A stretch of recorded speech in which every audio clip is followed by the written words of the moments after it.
kotse ba?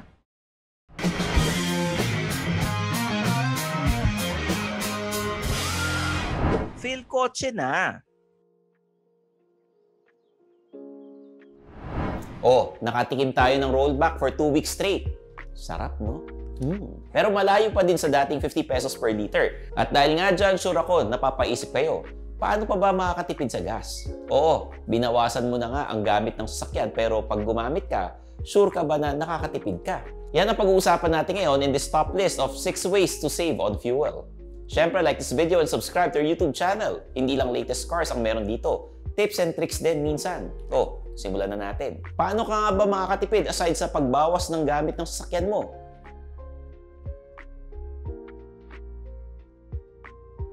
Avoid vehicle idling.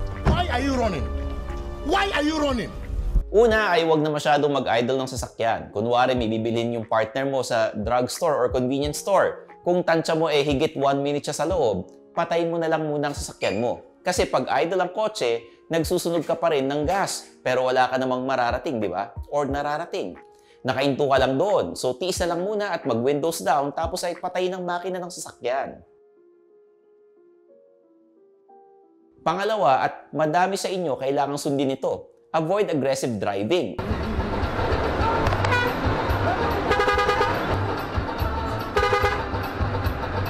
Malakas kasing makasunog ng fuel ang acceleration, lalo na kung overtakings. So kung stop and go traffic, wag mo namang iarangkada agad pag gumalaw na kasi pepreno ka din Masasayang lang yung hinataw mo ng saglit. Dapat smooth lang, dahan-dahan na acceleration, lalo na kung hindi naman din malaki ang naging agwat sa harapan mo.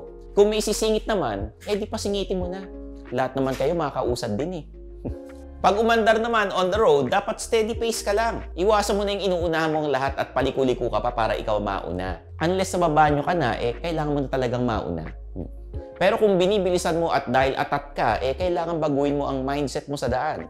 Pansin nyo ba, madalas yung mga nagmamadali sa daan, naabutan lang din ng stoplight. Ayos, di ba?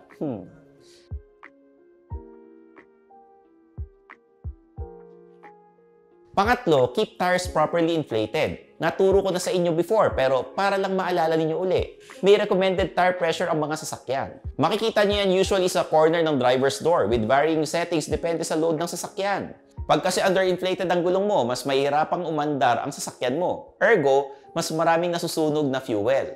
Pag naman overinflated ang kain ng gulong mo, ay sa gitna lang. Hindi masyadong nagagamit yung gilid, so ang ending, hindi maximize ang tires mo. So dapat, nasa recommended pressure siya lagi para maganda ang takbo at sulit ang sunog ng gas.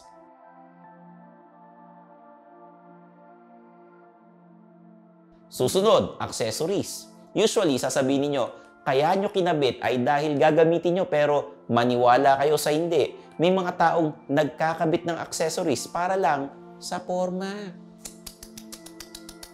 Makikita mo tropa mo may roof rack carrier sa Wigo o Mirage hatchback pero never siyang naglagay ng gamit doon. May sticker pa na Wanderlust pero hanggang Tagaytay lang umaabot. Ano ba yan? Lahat kasi ng exterior accessories may effect sa aerodynamics and weight ng sasakyan.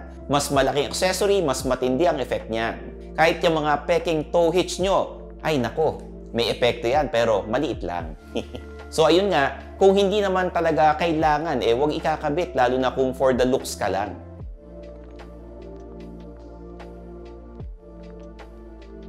Fifth sa ating list, ang weight. Not just the things you bring, pero ikaw mismo ang passengers mo. Siyempre, pag mas mabigat ka, mas mabigat ang bubuhatin ng sasakyan. Mas mahirapan siya sa acceleration, which burns more fuel. Kaya naman, Vincent, bumaba ka na dyan. Vincent, umalis ka na. Baba na, baba na. Baba na. Dali.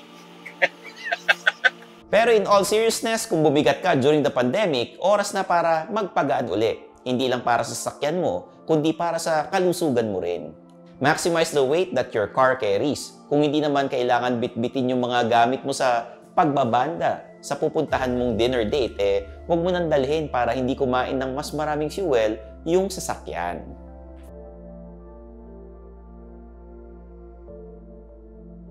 Last is, try mo carpooling.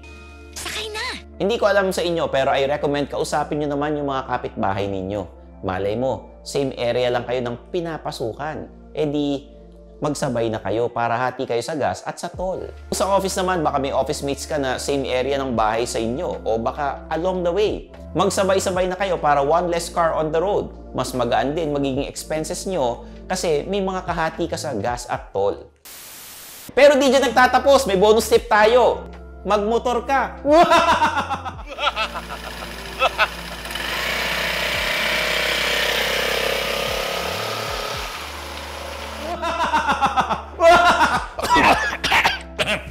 Excuse me. O pwede rin mag-bike ka muna. Exercise na, wala pang emission. Para pagsakay mo uli sa kotse mo, mas magaan ka na.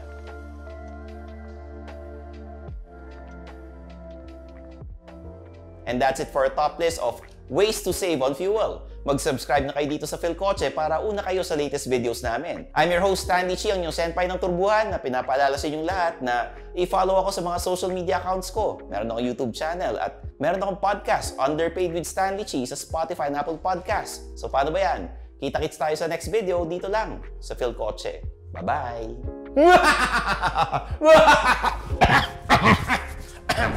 Thanks for watching. For the latest news, reviews, and anything you want to know about cars and car ownership, visit philkotse.com. Follow us on YouTube, Facebook, Instagram, and Spotify para hindi ka huli sa usapan. Tandaan, kotse ba? PhilKotse na!